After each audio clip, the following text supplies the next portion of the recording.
가버나움 위로의 마을의 기적. 요한복음 4장 46절부터 54절 말씀. 예수께서 다시 갈릴리 가나에 이르시니 전에 물로 포도주를 만드신 곳이라. 왕의 신하가 있어 그의 아들이 가버나움에서 병들었더니 그가 예수께서 유대로부터 갈릴리로 오셨다는 것을 듣고 가서 청하되 내려오셔서 내 아들의 병을 고쳐주소서 하니 그가 거의 죽게 되었음이라. 예수께서 이르시되 너희는 표적과 기사를 보지 못하면 도무지 믿지 아니하리라. 신하가 이르되 주여 내 아이가 죽기 전에 내려오소서.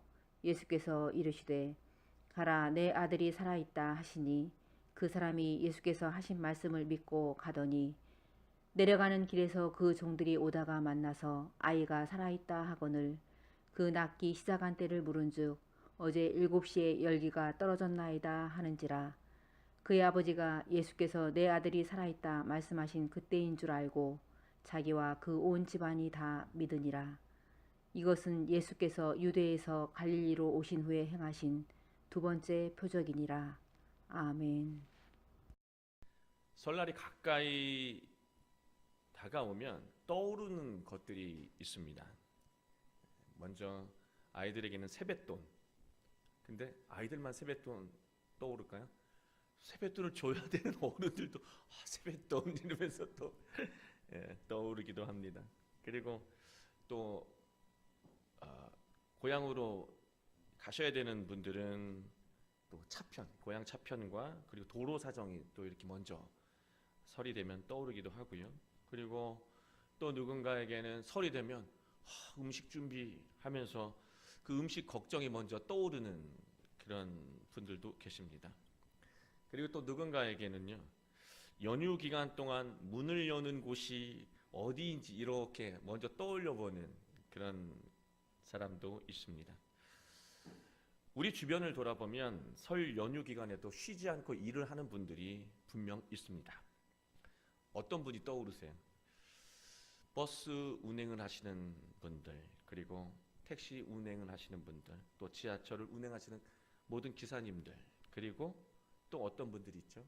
경찰 아저씨들, 그리고 소방관 아저씨들, 그리고 우리 아들 군인 아저씨들, 그리고 저 어릴 때 극장 아저씨들, 그리고 너무나 당연하다고 여겨왔던 방송국 아저씨들. 방송국 아저씨들은 안 쉬잖아요. 그런 분들이 이 설 연휴에도 계속해서 근무하고 일을 하고 있습니다. 그러나 무엇보다도 설 연휴에도 쉬지 않는 분들, 맛있는 음식을 만드시고 준비하시는 우리 어머니들, 그리고 아내들, 그게 바로 또 쉬지 않고 일하는 분들이 또 우리 주변에도 있습니다. 평소에 당연하게 여겨왔던 것들인데 이 설 이맘때가 되면 새삼 고마운 분들이라는 생각을 갖게 되죠. 당연하다고 여기고 대중교통을 타고 다니고 했는데, 또 극장도 갔고 경찰 아저씨를 뵀는데, 이맘때가 되면 새삼 고마운 분들이라는 생각을 갖게 됩니다. 설날이 의미 있는 것은 평소에 당연하다고 여겨온 것들에 대해서 고마움을 느끼게 만들기 때문은 아닌가 생각합니다.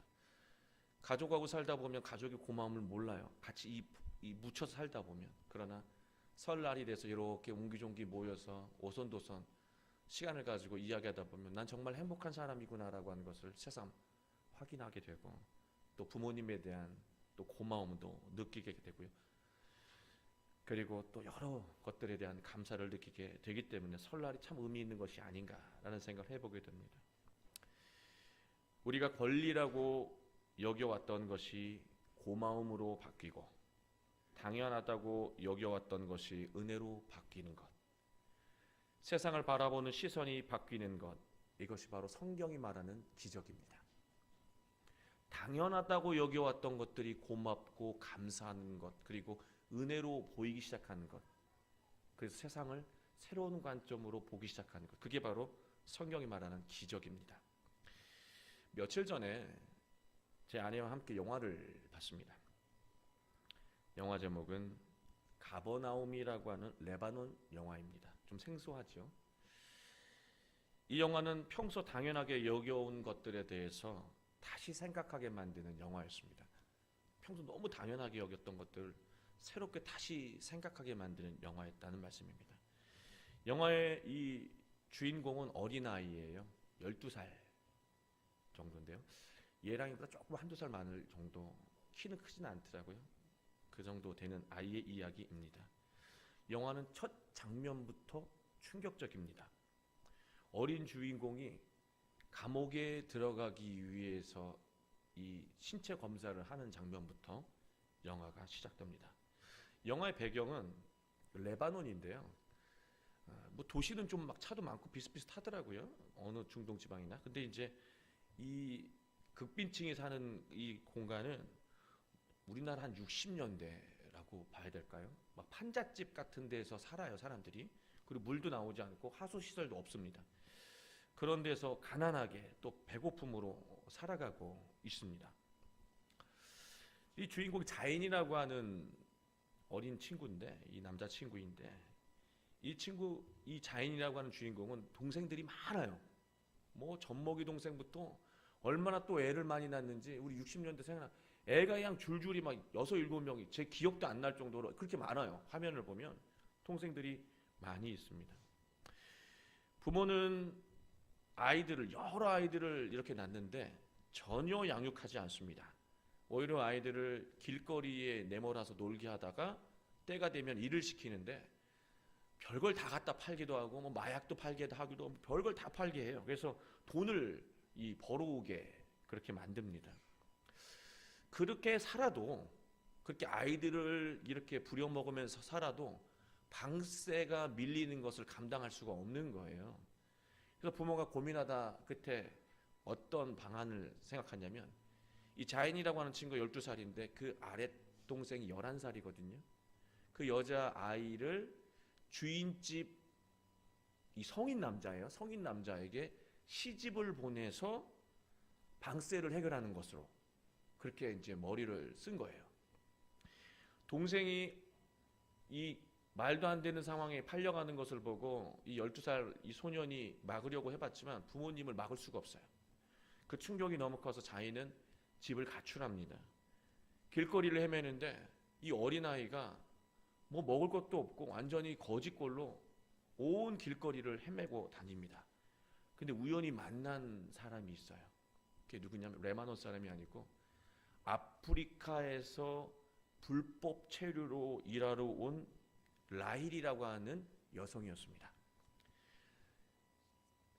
좋은 사람인 거예요. 라일이라는 사람이 그 아이를 보고 치근히 여기서 자기 집에 데려와요. 그래서 먹을 것을 주고 막 씻겨도 줍니다. 자기보다 더 못한 거예요. 불법 체류하는 자기보다 더 못한 거예요. 그래서 씻겨줍니다. 근데 공교롭게도 이 라일이라고 하는 아프리카 여성에는 젖먹이 아들이 하나 있었어요. 근데 이 아이가 있으니까 일을 못해요. 그래서 심지어는 영화 보면 화장실에다가 이렇게 눕혀놓고 문장하나, 이 화장실은 망가졌습니다, 이렇게 막아놓고 거기다 놓은 다음에 일하고 확인하고 막 이렇게 살았던 거예요. 근데 이 자인이라고 하는 아이를 만났잖아요. 그러니까 내가 일하는 동안 아이를 잠깐 봐줘. 그래서 같이 먹고 사는 거예요. 같이. 그래서 이 여성이, 아프리카 여성이 일하고 이 불법 체류로 일하러 나간 사이에 이 아들을, 꼬마 흑인 아이를 막 돌봐줘요. 정성스럽게 돌봐줍니다. 그런데 어느 날 라일이 일을 하다가 불법 체류자로 체포당하게 됩니다. 그 자인이라는 아이가 이 라일이 와야 될 시간이 됐는데 며칠이 지나도 오질 않는 거예요. 먹을 것도 없고.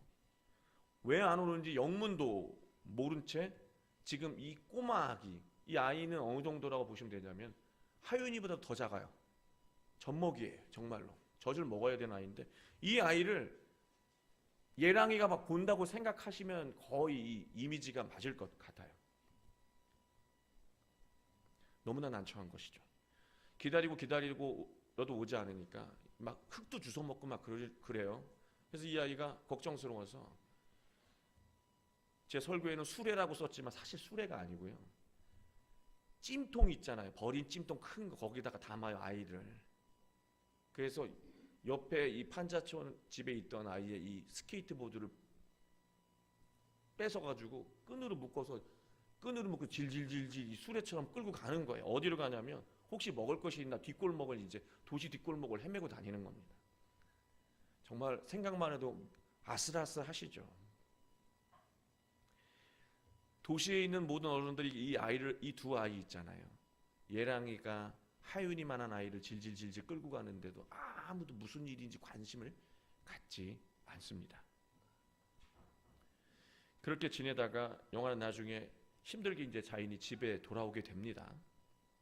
근데 돌아와서 들은 첫 번째 소식이 11살짜리 여동생이 강제로 시집 갔잖아요. 울면서 시집 갔잖아요. 그 아이가 임신을 하고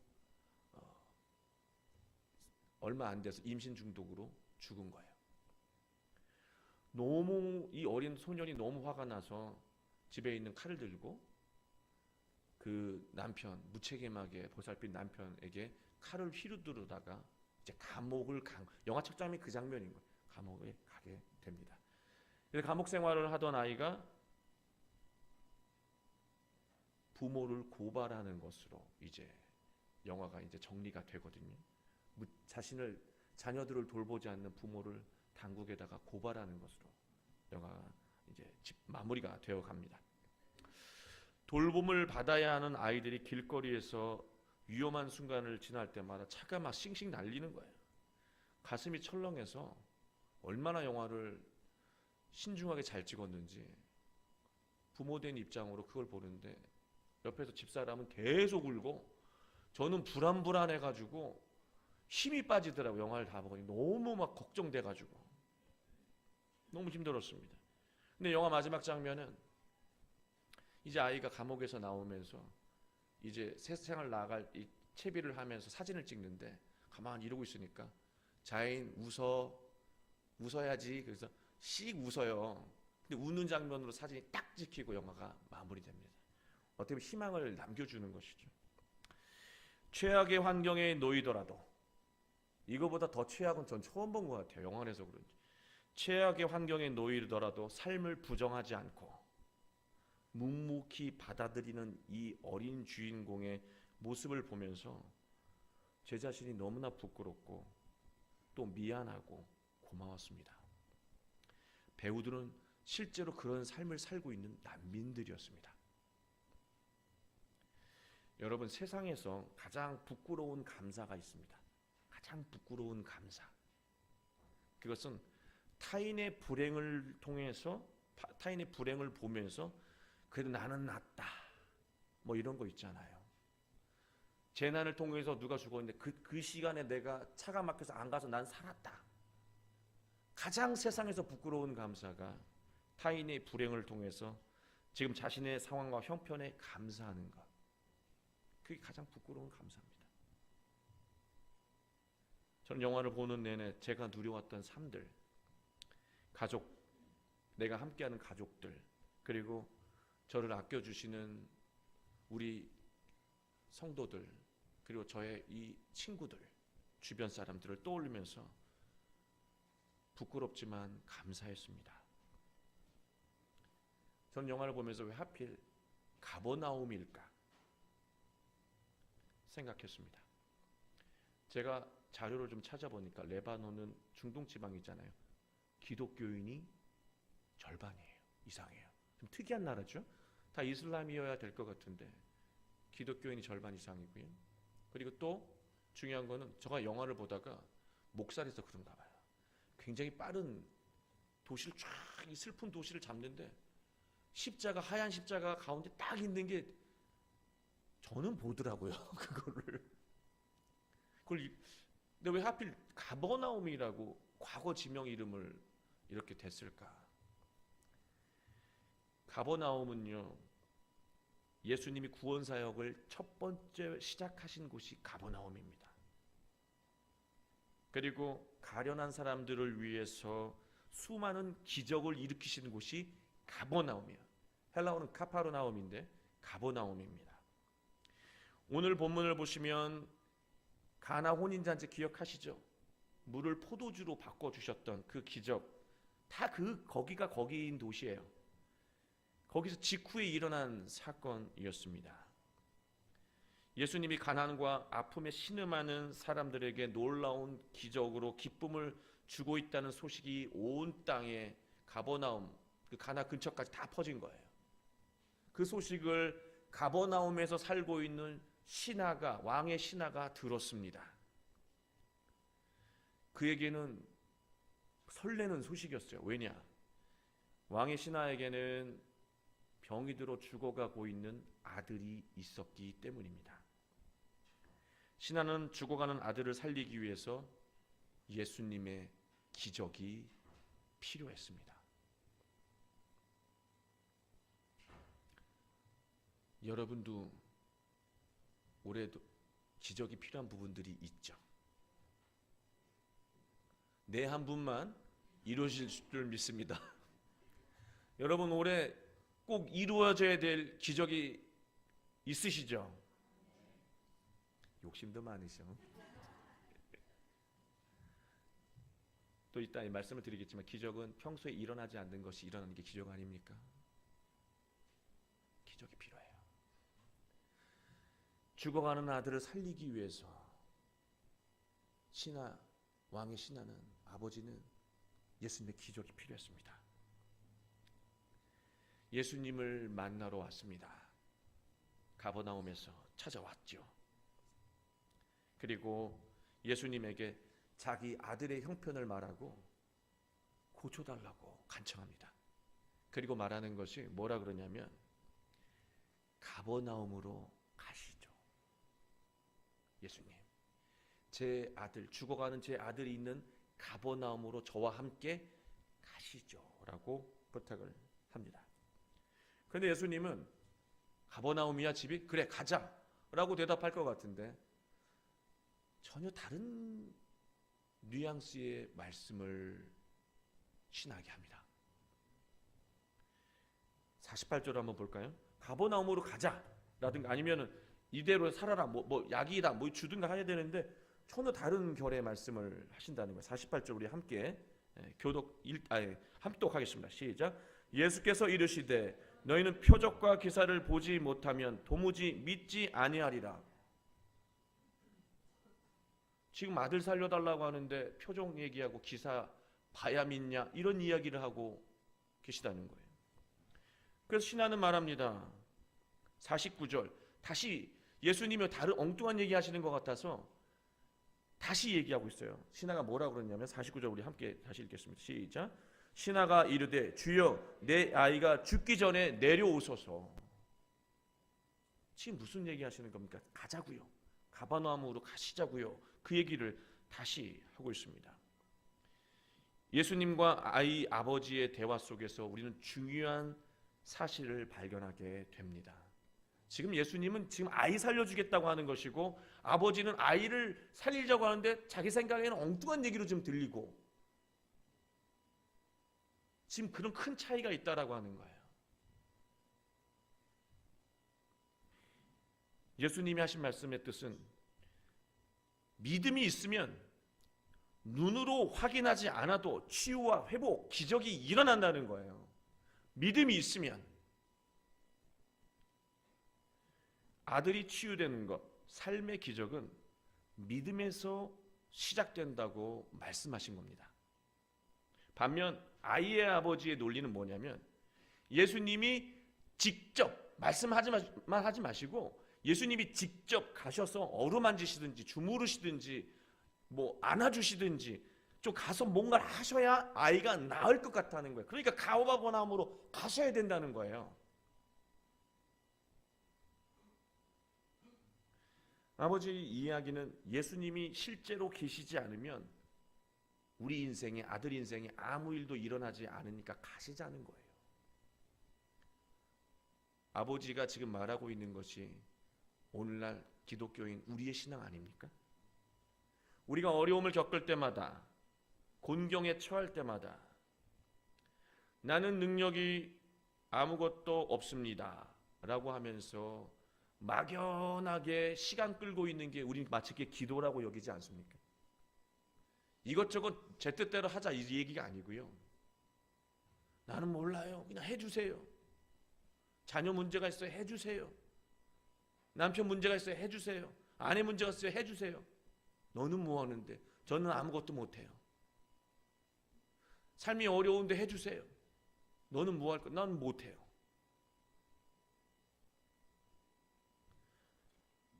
예수님이 직접 와서 해주세요. 하나님이 직접 와서 해결해 주세요. 막연하게 하나님이 어떻게 해주시겠지 상상하면서 기다립니다. 좀 냉정하게 말씀드릴게요. 상상하면서 기다려요. 그러한 삶에는 그 어떤 변화와 노력도 또 어떤 시도도 하지 않는다는 거예요.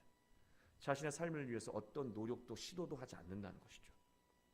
2000년 전에 돌아가신 예수님은요, 지금 우리와 함께 하실 수가 없어요. 육적으로. 그렇죠? 그럼 어떻게 함께 하실까? 예수님은 믿음으로 함께 하십니다. 예수님이 함께 해야 회복이 되고 기적이 일어나는 건 맞는데요, 2000년 전에 돌아가신 예수님, 그 예수님은 어떻게 우리와 함께 하시는가? 우리가 믿음이 분명해지고 확고해질 때 그 믿음을 통해서 예수님 우리와 함께 하신다는 거예요. 그러면 그 믿음이 삶을 변화시킨다는 것이 예수님 말씀의 골자라고 하는 것입니다. 나는 너희와 평생 동안 함께 할 수 없어. 그러니 지금 너희들이 필요한 것은 믿음이다. 아버지야, 네 아들을 위해서 네가 지금 아비인 네가 가져야 될 것은 믿음이야. 나를 데려가려고 하는데 애쓰지 말고 네가 먼저 믿음을 가져라. 그 얘기를 하고 계신 거예요. 하나님의 말씀을 우리가 읽고 배우고 묵상하다 보면 뭐가 생기냐면요, 깨달음이 생겨요. 아, 그렇구나. 그렇죠? 그 깨달음이 쌓이다 보면 무엇이 확고해지냐면 믿음이 확고해집니다. 들은 것, 배운 것, 묵상한 것이 없는데 믿음이 좋다고요?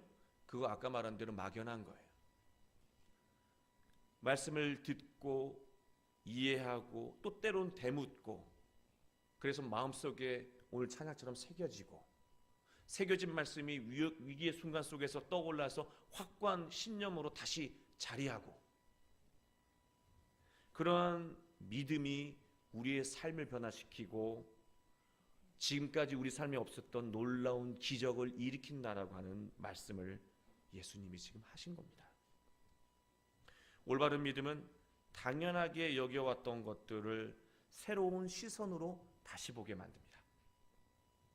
올바른 믿음은요, 당연하게 여겨왔던 것들을 하나님의 시선으로 다시 보게 만든다는 거예요.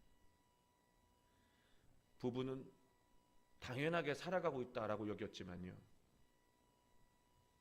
믿음으로 서로를 복된 존재로 보기 시작합니다. 부부 문제 해결이 되게, 그 모든 것들은 바로 남편이 아내가 서로를 지금까지 다른 시선으로 바라볼 때 모든 문제가 해결이 됩니다. 부모와 자녀의 문제, 애물 딴지라고 여겼던 자녀로 보셨다면 새로운 시선으로 다시 보셔야 돼요. 소중한 존재입니다. 어릴 적부터 보기만 해도 나를 위로해주고 감동을 줬던 소중한 존재, 그 시점을 다시 회복해야 돼요. 일이 지겹고 직장이 지겹잖아요. 그러나 일과 직장을 바라보는 시선이 그 믿음으로 바뀌어야 됩니다. 일과 직장은 내게 내 인생의 보람과 성취를 주는 기회의 장이고 기회라고 하는 것으로 우리가 다시 보게 되면 결코 지겹고 떠나고 싶은 그런 것이 아니라고 하는 것이죠. 평소에 일어나지 않던 일이 바로 기적입니다. 믿음은 평소에 일어나지 않았던 치유와 기적을 만들어냅니다. 부부간의 기적, 자녀와 부모의 관계 속에서의 놀라운 기적, 그리고 학업을 대하던 학생들의 삶의 기적, 기적이 끊임없이 없던 일들이 막 생겨나기 시작합니다. 신하의 아들이 앓던 병이 무엇인지 자세히 말하고 있지 않아요. 그냥 죽어가고 있다라고만, 죽을 병 같아요. 근데 52절을 보면 저는 이 이야기가 마음에 새겨졌습니다. 52절 한번 보시겠습니까? 열기가 떨어졌나이다. 어제 7시에 열기가 떨어졌나이다.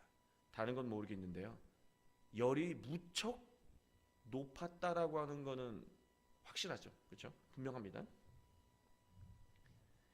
열병이었는지 아니 다른 건 모르겠어요. 열이 무척 높았다라고 하는 거예요. 그래서 저는 이것을 보면서 얘가 몸살 걸렸나? 아니 무슨 홍역을 앓았나?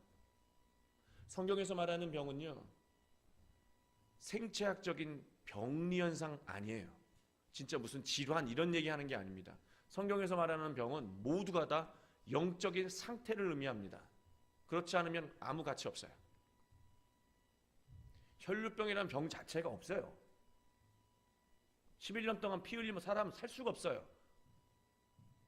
이거는요, 성경에서 말하는 병은 다 영적인 상태를 상징하는 말입니다.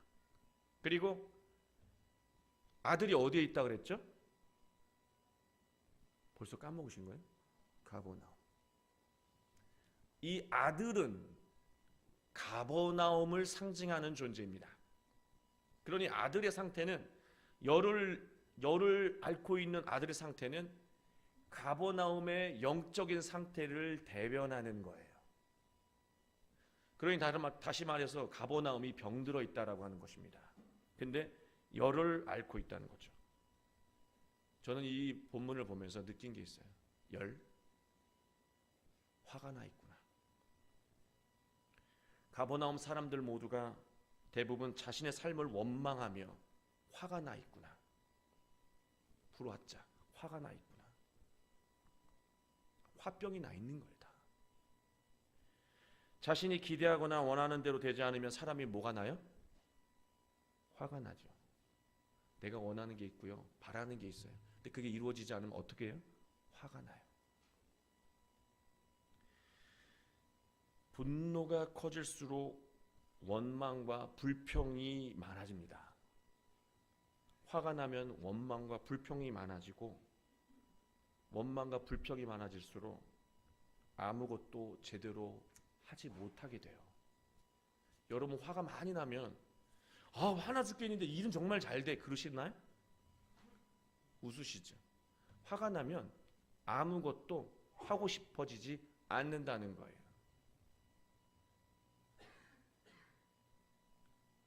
또 한 가지, 가버나움이라고 하는 이 지명이 어떤 뜻이냐면 위로의 마을이라고 하는, 위로의 도시, 위로의 마을이라고 하는 뜻이거든요.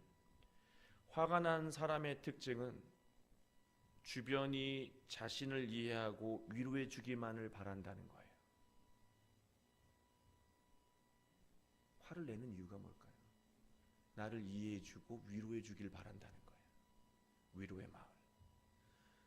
자신을 이해해 주고 위로해 주기만을 바라면서 아무것도 하지 않고 마치 죽은 인생처럼 살아가고 있는 상태, 그게 바로 가버나움의 상태였다라고 하는 거예요.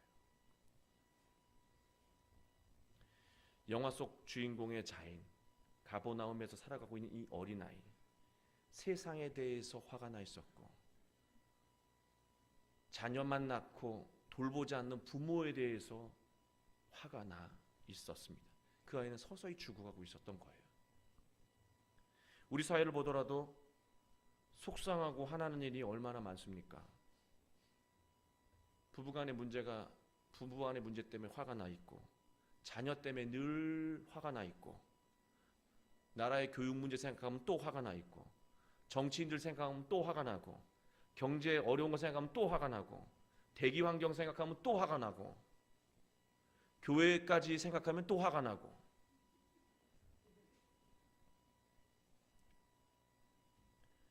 지금 우리 삶의 전반에 있잖아요. 분노 조절 장애 상태로 살아가고 있습니다. 화가 나는 게 화가 없어지질 않아요. 지금 우리가 있는 곳이 가버나움이고 기적이 필요한 곳입니다. 이렇게 화난 상태로 살면 아무것도 못해요. 꿈도 이루지 못해요. 기적도 일어나지 않습니다. 원망하고 위로만 기다리며 무력하게 그냥 인생 살다가 끝나는 거예요. 꿈이 없는 게 당연한 거예요. 꿈 얘기하면 비웃어요. 나이값 하라 그러면서. 지금 우리는 가버나움에 우리의 열이 내려가야 돼요. 화가 풀려야 돼요. 그래야 무엇인가 꿈을 꾸며 무엇인가 진행할 수 있어요. 예수님은 가버나움의 아들에게 지금 우리에게 가버나움에 있는 그 죽어가는 아들에게 예수님은 또 지금 우리에게 처방, 생명의 처방을 내려주셨습니다. 그게 무엇인가? 믿음입니다. 싱거우시죠? 믿음입니다. 너 화나서 아무것도 하고 싶지 않고 사는 게 사는 것 같지 않니? 늘 원망스럽고 억울하니? 내가 왜 병들어야 되는지 억울하고 내가 왜 떨어져야 되는지 억울하고 내 직장은 왜 이렇게 봉급을 조금 줘서 억울하고 나는 왜 사람들한테 왜 이렇게 대해서 억울하고 속상하고 화가 나 있니? 지금 너는 기적이 필요해. 그 얘기예요. 그게 바로 믿음이 필요한 것입니다. 50절 말씀을 볼게요, 여러분. 예수님은 간결하게 믿음에 대해서 말씀하십니다. 50절 우리 함께 합독하겠습니다. 시작. 예수께서 이르시되 가라 내 아들이 살아있다 하시고 그 사람이 예수께서 하신 말씀을 믿고 가더니 한 번만 더 읽을게요, 여러분. 예수께서 이르시되 가라 내 아들이 살아있다 하시니 그 사람이 예수께서 하신 말씀을 믿고 가더니 말씀을 믿고 갔다라고 하는 그 내용은요. 이 말씀을 믿고 갔다라고 하는 이 갔다라고 하는 것 걸어가는 것을 의미하기도 하지만요. 이 포리오마이라고 하는 단어는요. 살아갔다는 뜻이에요, 여러분. 그게 더 중요한 뜻이에요. 우리 인생을 걸어간다 그런 뜻이에요, 이게. 뭐 길을 걸어간다는 개념보다는 복합적이에요. 인생을 살아갔다. 무엇으로? 말씀을 믿고 살아갔다는 뜻이에요. 그러니 보십시오. 믿음이라고 하는 것, 우리에게 지금 필요한 믿음이라고 하는 것은요. 가라고 하면 가는 거예요. 이것저것 계산하지 마시고 자기 계획이 있는데 이쪽이 아닌데 하지 마시고 예수님 믿고 가라면 가는 거예요. 그게 믿음이에요. 그리고 믿음은 말씀을 믿고 말씀대로 사는 것. 그게 믿음이에요. 오늘 주보 보면 지난주 설교 정리한 내용 읽어보실 텐데요. 좁은 문으로 가라고 했을 때 좁다라고 하는 게 답답하다는 뜻 기억하시죠? 그래서 말씀대로 늘 선한 것은 답답해 보이고 고지식해 보인다. 그래서 기독교인에게 우리 하나님의 말씀대로 살자고 하면 같은 기독교인이 그 얘기를 들어도요. 하나님 말씀대로 살자고 하는 그 말이 어떻게 들리냐면 참 고지식하고 답답하게 느껴져요. 그게 어색하지 않아요. 믿음이 전혀 없어요.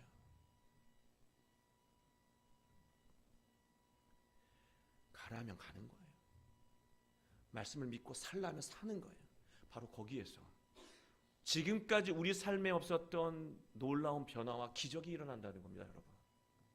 여러분 기적 필요하시다 그랬죠? 말씀을 믿고 살아가세요. 이 계산이 있고요. 저는 이 계획이 있습니다. 그러지 마시고 하나님의 계획에 더 집중하시고 살아가세요. 변화가 일어납니다. 기적이 일어납니다. 그 기적은 여러분에게 꼭 필요한 거예요. 죽어가는 아들에게 꼭 필요한 이 생명처럼 여러분에게 꼭 필요한 것이 삶에 풍요롭게 나타난다라고 하는 겁니다.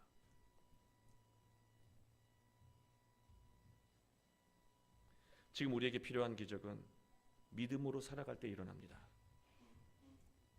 무엇인가를 봐야겠습니다. 무엇인가를 이렇게 만져봐야 될 것을 보여주세요라고 하는 그런 믿음을 자꾸 하게 되면 기다리게 되죠. 하나님 저 기다리고 있으니까 보여주세요. 거기서는 기적 없다는 거예요. 그런 믿음은 말씀을 또 읽지 않습니다. 묵상하지 않습니다. 들으려 하지 않아요. 가만히 기도한답시고 기다리기만 해요. 무력한 신앙입니다. 마치 마법 같은 요행을 기다리는 것이 신앙 절대 아닙니다. 답답하세요? 말씀을 묵상하고 또 묵상하세요. 억울하고 속상하세요? 화가 나세요? 그래서 아무것도 하고 싶지 않으세요?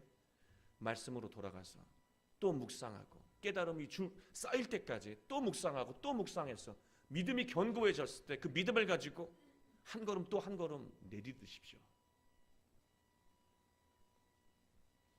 믿음이 확고해질수록 우리는 말씀대로 살아갈 수 있는 힘이 점점 커집니다. 우리의 삶은 회복되고 놀라운 변화와 기적이 일어납니다. 지금 자신의 삶에 대해 마땅치 않아서 원망스럽고 화가 나 있다면 말씀을 믿고 하나님을 믿고 말씀대로 살아가시기 바랍니다. 아무것도 하기 싫으시는 거 알아요. 저도 그렇더라고요. 그럴수록 하나님의 말씀을 더 깊게 묵상하고 하나님을 믿고 그 말씀대로 살아가는 거예요. 우리의 당연하게 여겨왔던 것들이 이제 새롭게 보이기 시작합니다. 믿음이 견고해지면 힘든 게 오히려 나에게 기회로 보이기도 하고요.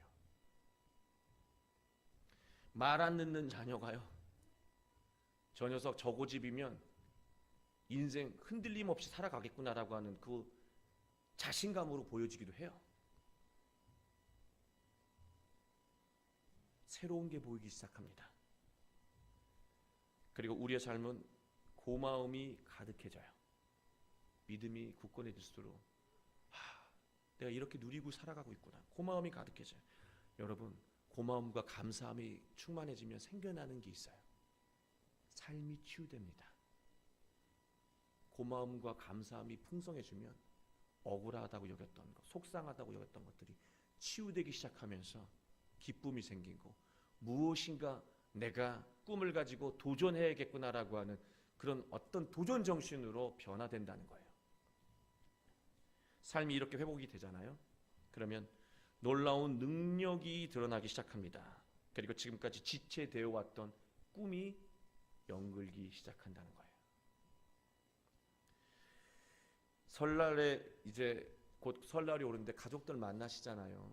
만나시면 화를 돋구는 여기가 가버나움이구나라고 하는 그 정치 얘기 좀 그만하세요. 정치인 아니시잖아요.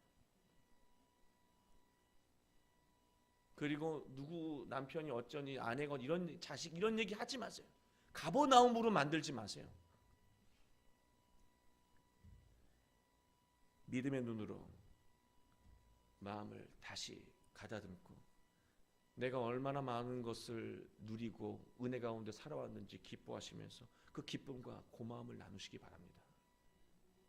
그리고 그렇게 회복된 마음으로 2019년도에는 꿈과 소망을 향해서 또 한 걸음 재도약하는 2월의 한 달, 또 새로운 신년이 되시기를 주님의 이름으로 축원합니다.